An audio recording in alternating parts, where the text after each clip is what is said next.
Hello everyone, what are we chatting about today? Let's keep it real. As a retired guy, old Wang, I'm going to tell you the truth. Tesla. Yeah, I'm thinking about Tesla again. Why? Honestly, I bought a Tesla last week. You're asking why buy one right before the upgrade? Because I love a bargain. Look at my phone, you'll get the idea. For a so-called capitalist shark, I care about one thing, value. The 2025 new Model Y, the Shanghai build, is about to hit North America. Well, technically, it launched last week. So the week before that, they blew out the 2024 Model Y inventory with big discounts. I ended up paying more like 120 RMB more than folks in China for the same Model Y. Still, I'm honored. You know why? Because compared with our friends in Taiwan, I still paid less. In China, the Model Y is what about 250? You can even check on Tesla. CN, they sell online. In Canada, I took delivery at roughly CAD 65.0. Yes, I paid for the color about CAD 65K. That's 300 plus thousand RMB, around 350. So compared with the identical China spec, I spent about 100K more. In China, 230K to 250, depending on color. Mine, same Shanghai production line, but CAD 65K, no kidding. I even tried to ask Trudeau for the CAD 60 rebate. Aren't you subsidizing?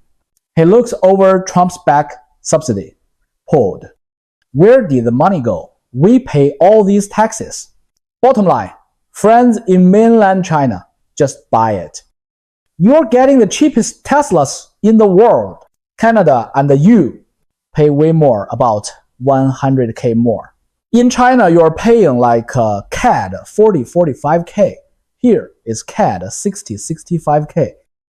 That's a 25-30% gap. I also checked competitors. We can't buy BYD here, but we do get VW and BMW. For mainstream EVs, prices in China are roughly half of Canada.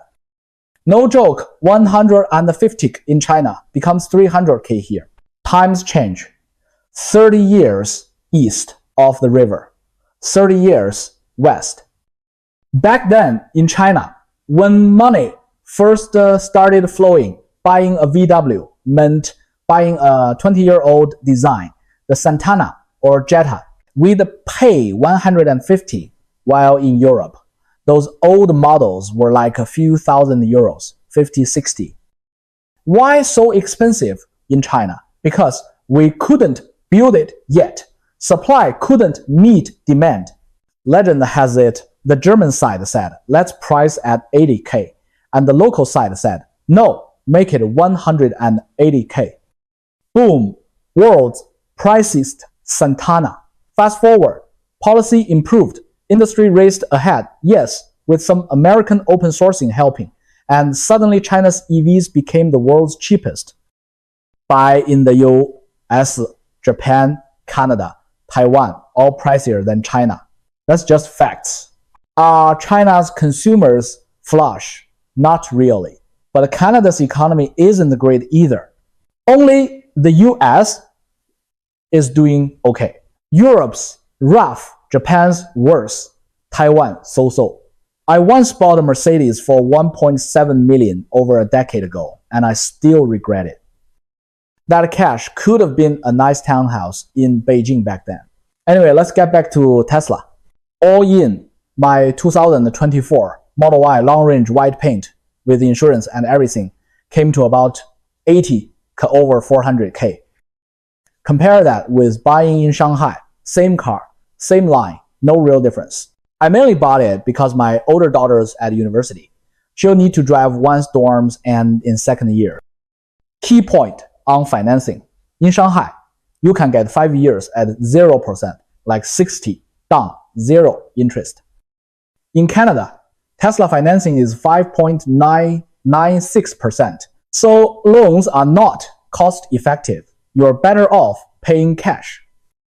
If Canada offered 0%, only an idiot would pay cash. FSD pricing here. The lifetime package is CAD 11.0. I'm not paying that. I'm doing CAD 100 per month. Why monthly? Because AI is improving fast. A year and a half ago, I tried FSD and it felt sketchy, like licking a knife's edge. But I just upgraded to the newest build 13 something, and in LA, I rode from Irvine to Newport to Laguna Beach. It drove smoother than my friend. 2 weeks in with my own car, real talk on FSD. First, it's already better than a newbie driver by a lot. Sitting passenger, my heart rate spike and flinch reflex are way lower with FSD than with my daughter driving. Second, in tricky scenarios, snow slush covering cones or temporary signs, it slows down a lot to figure things out. On ramp exits with traffic, it can hesitate, crawl, then proceed. Still better than a newbie, but not as good as an experienced human. Third, extreme glare driving straight into the sun. Don't use FSD unless you're on a clean highway. A seasoned human will drop the visor, tilt their head, throw on sunglasses. FSD isn't quite there yet. Overall, though, it convinced me the CAD 100 months is worth it. It's like hiring a driver for 500, 700 RMB a month. On a 100-minute trip, FSD can handle 95 minutes. You only need to step in for the last 5. From a consumer angle, that's a deal. Also, I won't buy the lifetime FSD because Tesla's AI chief, through Musk, basically said their training system's capability as a 0 every year.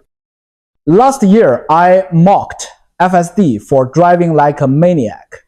This year, it's calm and capable. If that pace keeps up, by next year, I might not outperform it.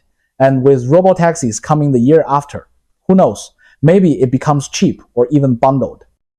Why drop 11 now? Put that into TSLA shares instead. One grip, hardware, cost cutting. That's why I didn't wait for the refreshed Model Y. They brag about removing stocks and shifting on the screen. To me, that's just saving parts. Old Teslas 7 years back felt more overbuilt, better radar packages, tougher hardware. Now it's vision only, which is cheap but risky in edge cases. Pure vision struggles in heavy fog, blinding glare, weird construction, detour situations where a human wants a wheel and pedals to take over. Talk of future Teslas without wheel and pedals by 2028-29. I don't buy it. Keep the wheel, keep the pedals. BYD. By contrast, stacks, sensors, wide-angle cameras, millimeter wave, radar, even LiDAR on top trims. So you've got two schools forming in intelligent driving, Tesla's pure vision, AI muscle, and BYD's stack the hardware approach. Which wins? Hard to say. It's like two martial arts sects. The one with market share wins the mountaintop duel. 0. 55. Lately, BYD even dropped a super cheap model around 75K with extra cameras they call Sky Eye, plus radars all around, and LiDAR on high trims. If your camera is blocked, radar still sees. That's their play. Pile on affordable sensors to compensate for less mature end-to-end AI.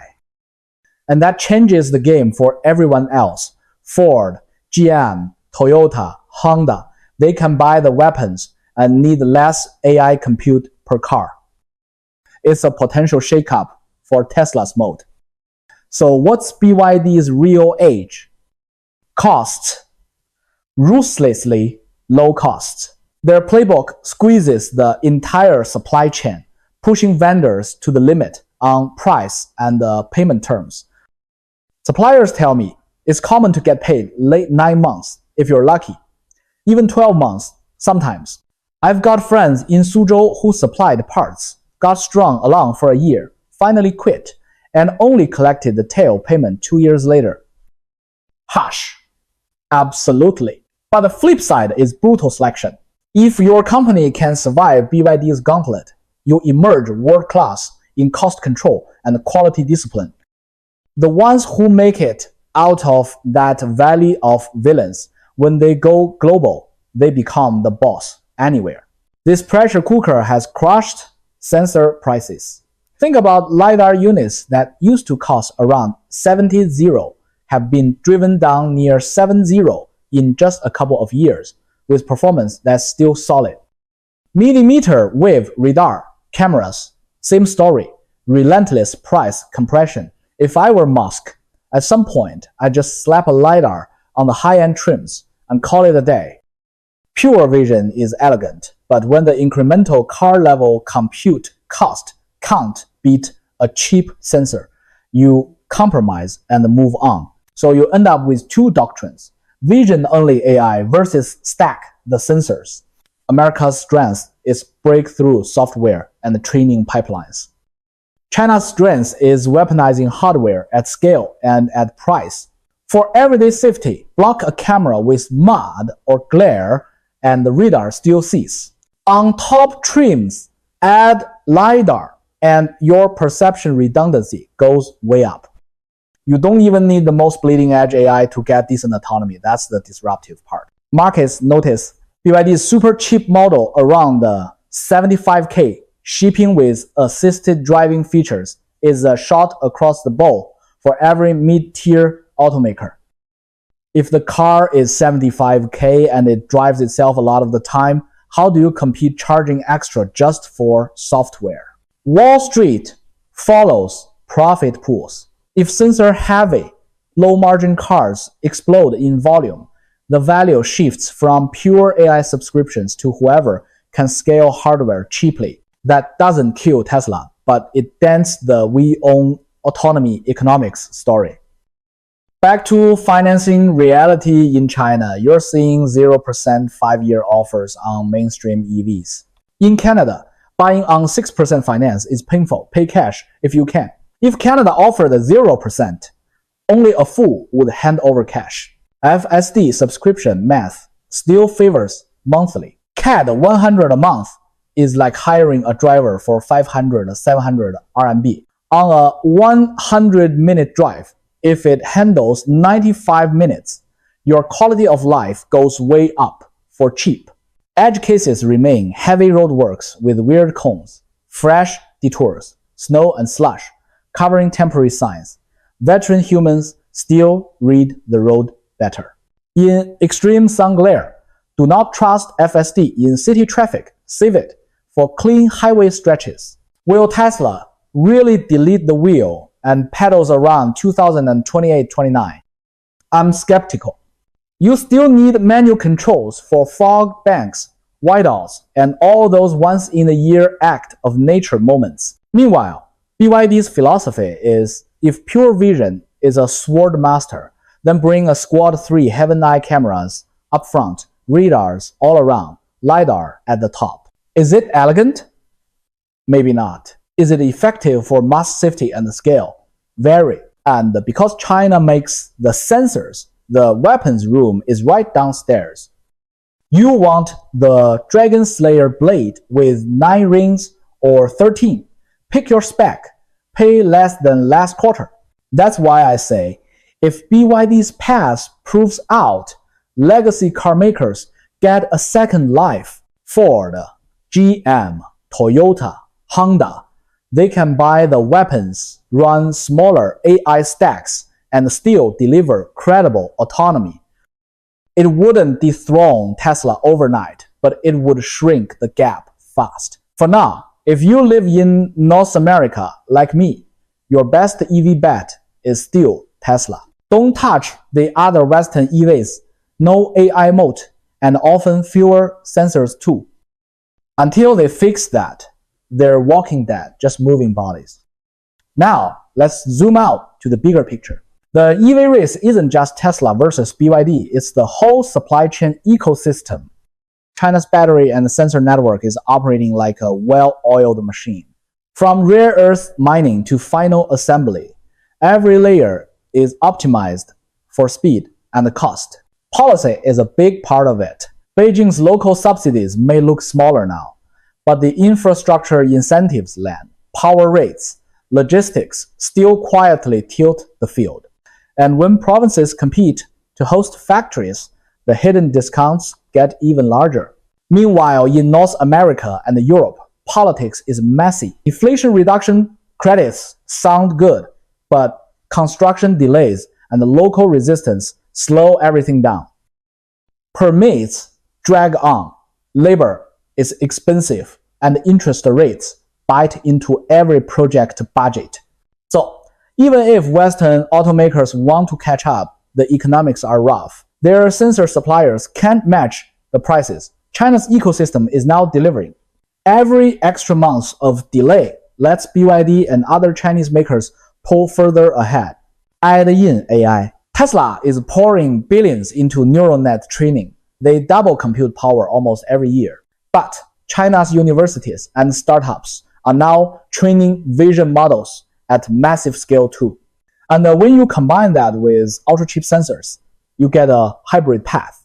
Less bleeding-edge AI per car, but enough perception redundancy to make autonomy feel reliable. That's why the next few years will look like a two-track race. Track 1, pure vision AI, led by Tesla, chasing full self-driving through sheer algorithmic power. Track 2, sensor-rich vehicles from China and whoever copies their model, using hardware redundancy to hit good enough autonomy fast. Which track wins? Hard to call. History shows it's rarely winner-take-all. Think Android and iOS, two ecosystems, different philosophies, both thriving. Same could happen here. So my personal strategy, I'll enjoy my Tesla because right now in Canada, it's still the best value you can actually buy. But I'm watching Chinese makers very closely. If they bring their hardware stack approach overseas at scale, every Western car maker will feel the squeeze. Investors should pay attention to both sides. Tesla for its software and AI edge, and Chinese supply chain champions for the ruthless cost advantage that could define the next decade. Bottom line, this isn't just a car story. It's a global tech and industrial contest, and the finish line keeps moving. That's it for today's talk. If you found this breakdown useful, don't forget to like, subscribe, and share. And let me know in the comments which side you think will win the EV war. See you next time.